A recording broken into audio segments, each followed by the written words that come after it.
Shalom anak-anak muda. Di waktu yang baik ini saya coba berbagi hal yang penting untuk kita. Dan harapan saya apa yang coba saya bagikan ini dapat menolong dan memberkati kita, sehingga kita menjadi bijaksana dalam menjalin sebuah hubungan dan diberkati Tuhan. Nah, saya akan coba ngebahas apa yang harus dilakukan di dalam mencari pasangan hidup. Jadi dalam mencari pasangan hidup, apa yang harus kita lakukan? Nah, ini sangat penting sehingga kita tidak melakukan sebuah kesalahan, sehingga kita tidak dirugikan dan sehingga kita tidak dikecewakan. Kita harus mengetahui ini dan kita mesti berpikir dengan baik dan melakukan yang terbaik apa yang harus dilakukan dalam mencari pasangan atau pacar ataupun pasangan hidup. Yang pertama adalah apa yang harus dilakukan. Terlebih dahulu kita menjadi pribadi yang tepat. Sering sekali kita terlalu berharap atau bermimpi yang besar. Ya, tidak ada yang salah berharap bermimpi yang besar tentang pasangan kita di kemudian hari. Tapi kemudian akan menjadi salah kalau kita tidak mempersiapkan diri kita menjadi pribadi yang tepat. Saya ingat pesan daripada om saya. Om saya bilang begini, Jonathan, kalau kamu nilai 5, maka yang datang kepadamu adalah nilai 5. Tapi kalau kamu nilai 8, nilai 9, maka yang datang kepadamu adalah nilai 8 atau nilai 9. Artinya kalau kita membuat diri kita menjadi yang tepat atau menjadi yang terbaik, maka yang datang kepada kita akan datang yang tepat dan yang terbaik pula. Karena begini, orang yang telah mempersiapkan dirinya menjadi yang terbaik, maka bukan kamu lagi yang ngejar-ngejar. Justru banyak orang yang akan mengejar kamu. Sebab kamu menjadi orang yang tepat, menjadi pribadi yang tepat atau yang terbaik. So, perbaikilah karakter, ya. Terus progreslah dalam kehidupan. Pertajam potensi karunia, berkarya, bekerja yang baik. Pokoknya terlebih dahulu menjadi pribadi yang tepat dan yang terbaik sebelum kita mencari pasangan. Karena di luar sana seseorang yang kita cari di luar sana, kalau dia yang terbaik, secara pekerjaan dia bagus, secara visi dia bagus, secara mimpi dia bagus, orangnya visioner, maka dia gak mungkin asal-asalan. Dia juga akan sangat-sangat selektif. Nah, sebelum kita mengejar atau mencari pasangan yang model begitu yang terbaik, maka terlebih dahulu kita menjadi yang terbaik. Kemudian yang kedua, jangan mudah menyerah. Kita harus berjuang dan bersabar. Jadi kalau kita mencari pasangan, jangan punya mental gampang menyerah. Ada orang begitu, gampang sekali menyerah. Apa-apa gampang menyerah, apa-apa gampang menyerah. Nah, kita harus berjuang sekuat tenaga dan disertai dengan kesabaran. Orang yang gampang menyerah tidak akan meraih masa depan. Tapi orang yang tidak mudah menyerah, tidak pantang menyerah, orang begini akan mendapatkan yang terbaik dalam hidupnya. Saya baca biografi orang-orang sukses, pengusaha-pengusaha sukses, pelayan-pelayan Tuhan yang sukses, rohaniwan yang sukses. Itu mereka pantang menyerah. Tapi saya dapati orang-orang yang gagal adalah orang-orang yang cenderung mudah menyerah. Nah, untuk itu anak-anak muda, kalau mau mendapatkan yang terbaik, kalau mau mendapatkan pasangan yang the best, maka jangan mudah menyerah. Ya, bersabarlah dan berjuanglah. Nah, kemudian pilihlah pasangan. Ini penting banget. Pilihlah pasangan yang indah. Indah di mana? Bukan di mata, tapi di hati.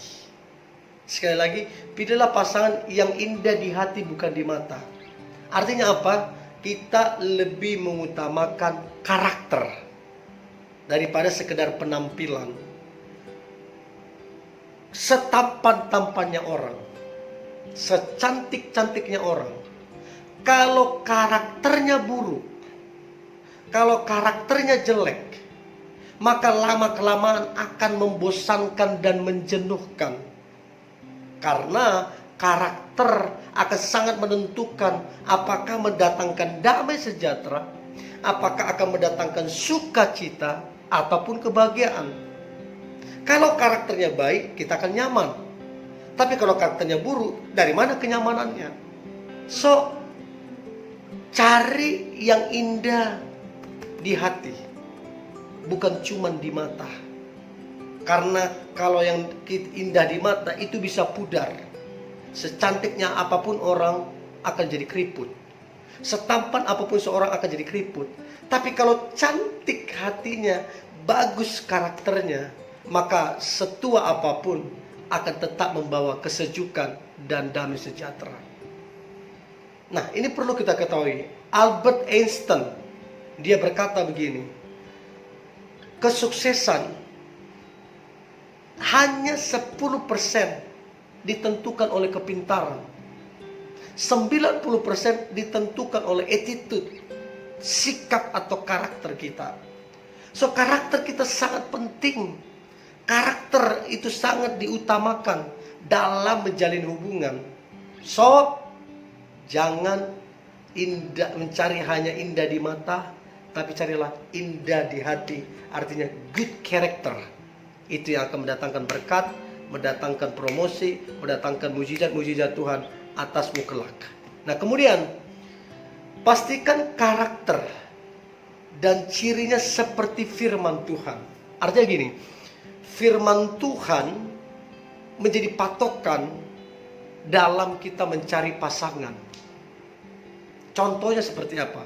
Contohnya seiman. Contohnya apa? Dewasa. Contohnya apa? Bertanggung jawab. Contohnya apa? Berkomitmen. Jadi carilah pasangan yang karakter dan cirinya seperti firman Tuhan. Orangnya sabar, penuh kasih, dapat menguasai dirinya, lemah lembut, jujur. Pokoknya semua yang terbaik, semua yang the best. Pastikan karakter dan cirinya seperti firman Tuhan. Galatia 5 ayat 22 sampai 23. Di sana dijelaskan dengan baik, bagaimana kasih di situ, kesabaran di situ, kemurahan hati di situ, kelemah lembutan di situ, semua dijelaskan. So, cocokkanlah ini, karakternya, cirinya dengan firman Tuhan. Kalau cocok, itu yang terbaik. Kalau tidak cocok, bijaksanalah, hati-hatilah, supaya kelak hubunganmu diberkati Tuhan. Nah, kemudian pastikan juga dia dewasa. Dewasa itu bukan umur. Dewasa itu adalah respon dalam kehidupan. Kalau dikatakan pastikan dia dewasa, artinya dia bertanggung jawab, berkomitmen dan setia. Lawan kata dari kedewasaan adalah kekanak-kanakan. Nah, ciri dari kekanak-kanakan itu egois, cuek, mementingkan diri sendiri, dan hanya ingin bermain-main. So, ini harus kita pelajari. Apakah orang ini cuek? Apakah orang ini egois? Apakah orang ini hanya ingin bermain-main? Ini yang harus kita pelajari. Baru kemudian kita putuskan untuk menjalin hubungan dengan dia atau tidak. So, perhatikan dengan baik. Pastikan dia dewasa. Kalau tidak dewasa, maka saya pastikan hubungan yang dijalani tanpa kedewasaan, hubungan itu tidak punya masa depan. Tidak punya masa depan. Tetapi hubungan yang punya tanggung jawab, hubungan yang berkomitmen, atau yang disebut dengan kedewasaan, maka hubungan itu akan bertumbuh, berbuah, dan diberkati Tuhan. So, pastikan dewasa. Ya, pastikan dewasa. Nilai dengan baik. Nah, kemudian pastikan dia seiman. Pastikan dia seiman. Dan bukan juga cuma seiman, juga seamin.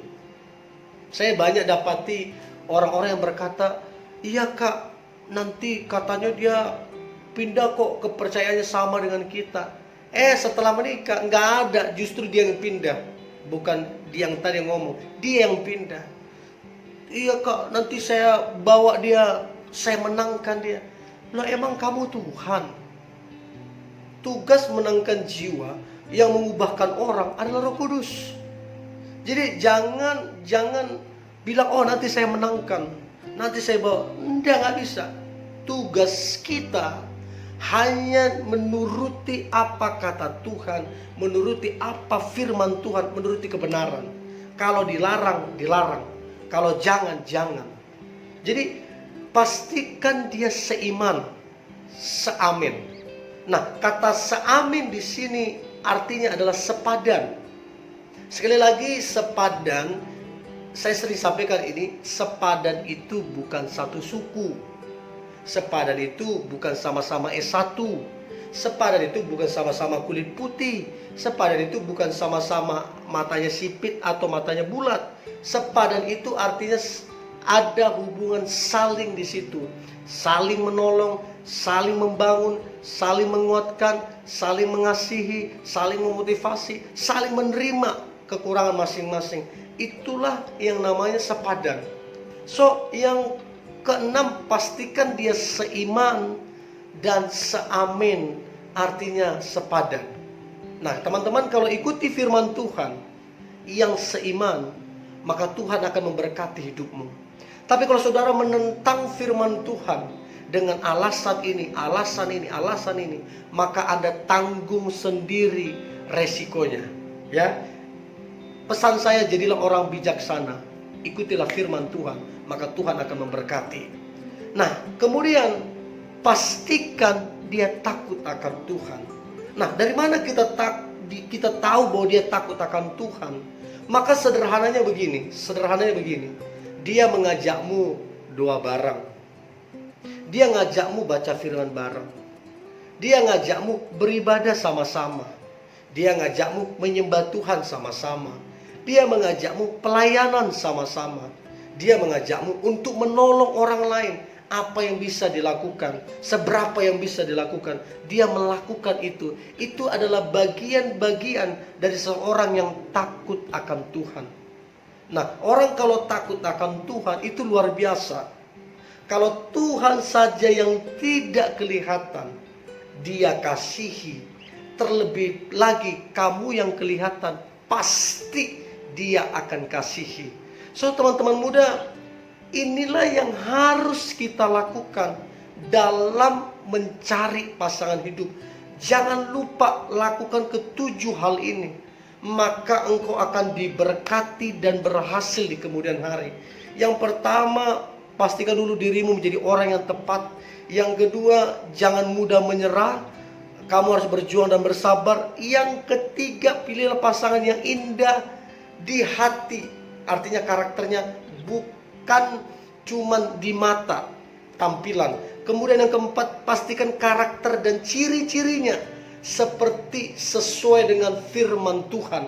Kemudian yang kelima, pastikan dia dewasa. Dewasa itu artinya bertanggung jawab, berkomitmen, dan setia. Yang keenam, pastikan dia seiman, seamin, atau dalam arti sepadan. Dan yang terakhir, pastikan dia takut akan Tuhan. So, ini yang boleh saya bagikan teman-teman muda. Saya berharap ini bisa membantu kita, menolong kita untuk menemukan pasangan hidup yang dari Tuhan yang terbaik. Pesan saya, tetaplah semangat, tetaplah antusias. Saya percaya hari ini hari yang luar biasa, hari yang diberkati Tuhan, hari yang penuh dengan mujizat Tuhan. God bless you.